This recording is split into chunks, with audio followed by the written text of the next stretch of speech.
For my own legal safety, everything I say here is alleged. I don't have proper lighting. I'm just sitting in my dining room, but I had to make this video before I lost motivation to do it. So we're just gonna do this video, no real intro. I do have a script for this so that I won't go on rambling for 30 minutes. So if you see me looking off to the side, that's what I'm looking at. If you know who this person is, then you know. If you're aware of the drama, then you know. And if you don't know, then you need to listen, because this is important. This is about deplatforming people yet again. Anyway, let's just get into it. All right, got my big shirt on. Rottdflesh, or Pyro, I'm putting that in quotes because they could either go by Rottdflesh or Pyro, but Rottdflesh is their username, Pyro is the name that they actually go by, is a TikToker from Arizona who got famous for their alternative fashion and makeup videos on TikTok, because that's how everybody gets famous nowadays, right?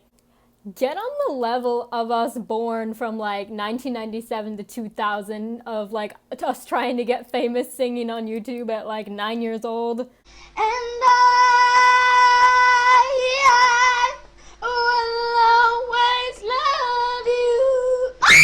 I will say I did follow this person on TikTok for makeup inspiration, and sometimes I did follow their makeup tutorials, but I didn't interact with them or anything personally. I wasn't like a diehard fan. I didn't like check on their content. It didn't come up on my For You page too much.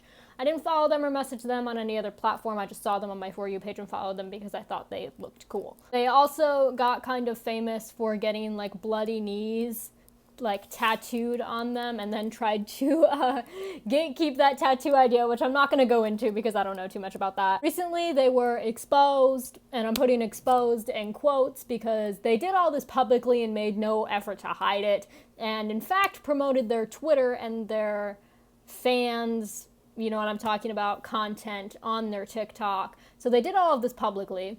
They were called out for liking and sharing, as well as tweeting about age play and consensual, non-consensual fetishes. Not in a good way, like calling those things out and saying that those are negative. No, they actively engaged in these fetish communities and engaged in age play on their adults-only platforms. Now, what is age play, you might ask? It is a kink where people get sexually aroused by seeing themselves or someone else acting, dressing, and speaking like a child. Most commonly, the age used in this kink when it is being practiced is like somebody around 3 to 5 years old, so toddlers. Basically, this person tweeted things about how they like acting like a toddler and simulating being taken advantage of, as well as liking and sharing tweets like this.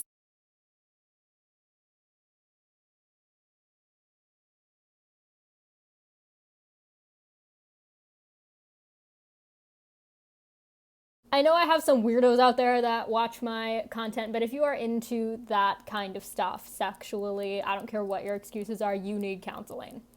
I'm just gonna, like, we do not sympathize with people that engage in age play here. The only age play that I will ever engage in is... Hi, editing cat here. I realized that the end of that clip was cut off. Basically, what I said was the only form of age play that I will ever engage in is wearing shirts that are way too big for me, that men in their 40s would most likely wear, because I like hot dads. Joking, of course. Moving on. Basically, their entire excuse was that it wasn't real. It was like a fantasy-based, trauma-induced kink that's practiced between consenting adults. They never actually apologized or attempted to take accountability. They just made a bunch of excuses. They're on a broken record loop at the moment with these excuses, and continue to like comments that agree with them due to the amount of backlash that they are getting. Whenever anyone says anything about it, their only response is, it's fantasy, it's not real, I don't like kids, this is between consenting adults. Like, they don't have anything else to give.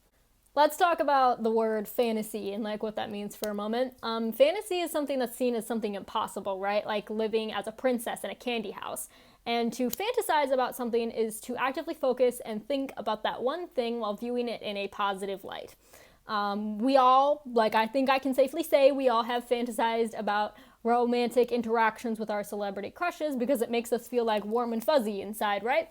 That's okay, because, like, let's be real, none of us are gonna be dating Andrew Lincoln, none of us are gonna be sleeping with Andrew Garfield, that's not gonna happen, and us fantasizing about that doesn't really hurt anyone. Well, fantasizing about taking advantage of a toddler or fantasizing about being the toddler being taken advantage of does hurt people, especially when you were talking about it openly online and practicing it on adult websites that are open for the public to see. They claim they've never practiced it with their boyfriend, but the proof that they in fact had is on their 18 plus Twitter and their fans' content. So I imagine doing something like that would be incredibly harmful to one's mental health, and posting about it to the internet pushes the narrative that pedophilia and pedophilic kinks should be normalized and are totally okay. They're not. It doesn't matter if it's consenting adults. It's a gross thing to fantasize about. You know, don't publicly talk about your fantasy if your fantasy has to do with R wording. Kids, don't do that. A lot of people coming to their defense say that it's okay because therapists will say that it's okay because it's a trauma response, but I think that's really just more of a it's okay because I said so kind of thing. I have yet to meet or interact with any therapist that says, yeah, dressing and acting like a toddler and getting turned on by childlike mannerisms and pretending to be taken advantage of in that state is totally healthy. That sounds like the kind of therapist that didn't go to school. Trauma responses, let's talk about that. It's in the title. Wanting to refrain from, let's say, swimming as a result of nearly drowning, that could be a trauma response. Being emotionally neglected by your parents growing up and then being totally emotionally dependent on a romantic partner later in life is also a trauma response. Not all trauma responses are okay. Even if age play is a trauma response, it's not a good one. Buy a diary. Talk to a therapist. Go to DBT. I promise you, DBT will get you some better skills to deal with your problems. You just have to want to use those skills if you want to get better. Pyro does not want to use any skills. They don't want to get better. By posting about stuff that's generally seen as gross online, you are prepping yourself for the wave of backlash that is going to come, and hi, that's me. Then there's also the question of, was this all for attention? It's a very strong possibility. The only thing they've done to defend themselves is make the exact same excuses over and over, limit comment access on all of their platforms, and remove all their tagged photos on Instagram. They haven't deleted their Twitter, they haven't deleted their fans' content, they haven't done any of that. That's not someone that genuinely feels guilty for what they've done wrong. They did this publicly for literally anyone to see on a public platform, being Twitter, and actively engaged in these kinks by themselves and with their gross, manipulative, and allegedly sociopathic boyfriend on their exclusive content platforms. You can't do that and then disappear when people recognize how gross that behavior is.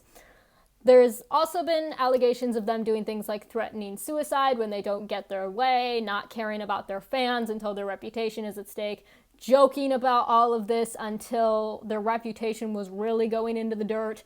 But I'm not going to delve into that. I think it speaks for itself. They also support Doll's Kill, if that's any addition that could be useful to see into their character. I don't know. But yeah, that's all I really have to say. I'm not making any money off this video, or any of my videos for that matter, so I'm not going to bleep out any of my words or anything. But one more thing. If you are going to engage in disgusting behavior that will drive your reputation into the ground on a public and easily accessible platform, don't leave a P.O. box that states which city you live in, or make TikToks talking about and showing where you work. That'll come to bite you in the ass. You're gonna lose your job.